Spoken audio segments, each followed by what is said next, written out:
Hi students, இந்த வீடியோவில் எதை பற்றின அப்டேட் பார்க்க போகிறோம்னா எம்பிபிஎஸ் பிடிஎஸ் ரவுண்ட் 2க்கான அப்டேட்டை பற்றி தாங்க பார்க்க போகிறோம். இதில் எந்தெந்த ஸ்டூடெண்ட்ஸ் கலந்துக்கலாம்னு பார்த்தீங்க அப்படின்னா, நீட் வைஸ் பார்த்தீங்க அப்படின்னா கவர்மெண்ட் கோட்டாவில் 113லேருந்து 665 வரைக்கும் ஸ்கோர் பண்ணவும் கலந்துக்கலாம். மேனேஜ்மெண்ட் கோட்டாவாக இருந்துச்சுன்னா 113லேருந்து 641 வரைக்கும் ஸ்கோர் பண்ணவும் கலந்துக்கலாம். ரேங்க் வைஸ் பார்த்தோம் அப்படின்னா கவர்மெண்ட் கோட்டாவில் 1லேருந்து 39,853 வரைக்கும் இருக்கிறவங்க கலந்துக்கலாம். மேனேஜ்மெண்ட் கோட்டாவாக இருந்துச்சு அப்படின்னா 1லேருந்து 28,279 வரைக்கும் இருக்கிறவங்க கலந்துக்கலாம்.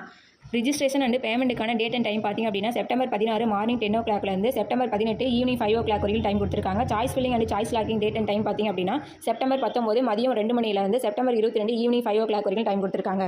வேகன்சி லிஸ்ட் பார்த்திங்க அப்படின்னா செப்டம்பர் 19 வருங்க. சீட் அலாட்மெண்ட் ப்ராசஸ் பார்த்திங்கன்னா செப்டம்பர் 23 பப்ளிகேஷன் ஆஃப் ரிசல்ட் பார்த்திங்கன்னா செப்டம்பர் 24 டவுன்லோடிங் த ப்ரொவிஷனல் அலாட்மெண்ட் ஆர்டர் பார்த்திங்க அப்படின்னா 24/9/2025 30/9/2025 மதியம் 12 மணிக்கும் டைம் கொடுத்துருக்காங்க. லாஸ்ட் டேட் ஆஃப் ஜாயினிங் பார்த்திங்க அப்படின்னா செப்டம்பர் 30 ஈவினிங் 5 o'clock வரைக்கும் டைம் கொடுத்துருக்காங்க. இதில் ஏதாச்சும் உங்களுக்கு டவுட் இருந்துச்சு அப்படின்னா ஸ்க்ரீனில் இருக்கிற நம்பருக்கு கால் பண்ணுங்கள், லைக் பண்ணுங்கள், ஷேர் பண்ணுங்கள், மறக்காமல் பேஜை ஃபாலோ பண்ணுங்கள். தேங்க்யூ.